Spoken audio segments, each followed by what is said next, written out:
Okay.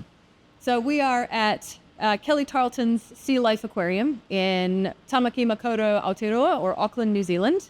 And we got up very early this morning. What time? 5:15. I can't really remember it. It was dark, which was perfect because we were testing our deep sea camera system for the first time to see how it behaved in the dark, which is the conditions that it will be filming in. And we had the light lure going. Yeah. It was the first time all the pieces had come together. It's the first time it had been in water, and we needed darkness because we'd done some interesting in-house testing. Yep. Literally your house. In my house, we've tested it in air, but that doesn't behave the same as water. So we needed to see how far we could see underwater with the lights that we were planning on the cameras. We want to use red light because we feel that the animals probably aren't going to be able to see that. Yes. So we can record without them seeing us and interfering with the light lure. Yes. But the reason the animals can't see red light is that seawater is just super hungry for red light. And so we were worried that, okay, it works on the bench, it works in your house, but is it just going to disappear, attenuate far too quickly once we're in the water? So that's what today was about, really, to see how... Yeah, so trying to find that perfect space of the squid can see the signal that we want it to see, but it can't see the lights disrupting things, but the cameras can see what we want the cameras to see. Yeah. Yeah, so that's a very interesting set of circles to find the middle Venn diagram part of. But it went pretty well. Yeah, I was pleasantly surprised that my little red LEDs that I rigged up a couple of days ago seemed to spread further than we thought. What time of day did you ring those up?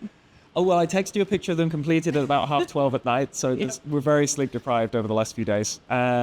But yeah, they went further than we thought, so we can even start playing around with different angles now, so we might actually angle things out more because these animals are big, and we want to get the animal in shot. Yeah, we don't just want some arm tips waving hello. Yeah. We want at least an eye. But not an eye, we want another eye, but a proper one. We want a matching one.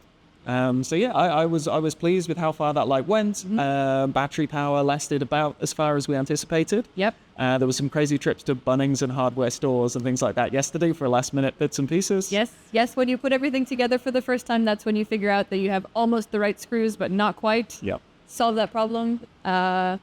I think it came together pretty well considering different pieces of it were built hundreds of kilometers apart. At opposite ends of the North Island. Yeah. So, there was a lot of collaborative design talk, but it was our first chance to put all the pieces together. And I think considering that, it went really well. Yeah, actually it was quite a relief. I was ready for things to just not connect at all. And then we got to have some fun at the end because, of course, we wanted access to seawater in the dark, but there's probably other places we could find that. But this meant that we got animals as well. Yeah. So we put some white visible light in. And we got to go on the raft, which had been oversold to me, if I'm honest, because it wasn't a raft. Well, it was the end of Titanic. Actually, it was a door. Yeah. It was a raft in the very strictest sense of a raft being. It floats on water. Floats on water. It mostly floated. I only got a little wet. So the cool history of this aquarium is it used to be a sewage treatment plant. Yeah, so the main tanks in this aquarium were the old storage tanks of Auckland City.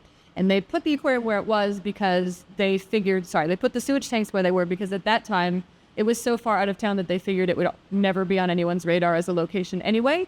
Now it's one of the pricier suburbs because it's central. So welcome to living on a very narrow isthmus.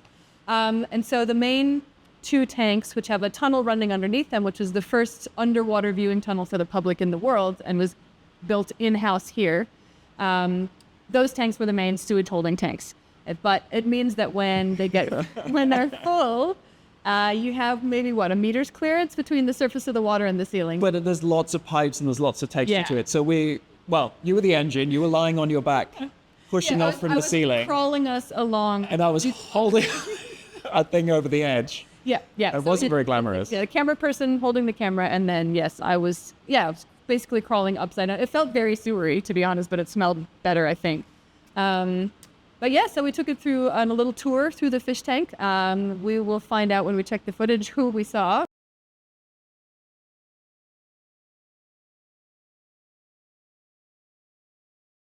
It has been an early but successful day of testing. But early but successful. We're flagging. The sun is up. Yep. We've been here for a couple hours. We've done some really successful tests. Happy with how things are performing and some ideas for refining as well. And we just wanted to say a massive thank you to both of our employers, so Auckland University of Technology. And the Museum of New Zealand, Tongarewa. And also to our funders, Pure Ocean, and to Kelly Tarlton Sea Life Aquarium for enabling this round of testing. We really appreciate it. Thank you so much. They've been great. They even gave us coffee.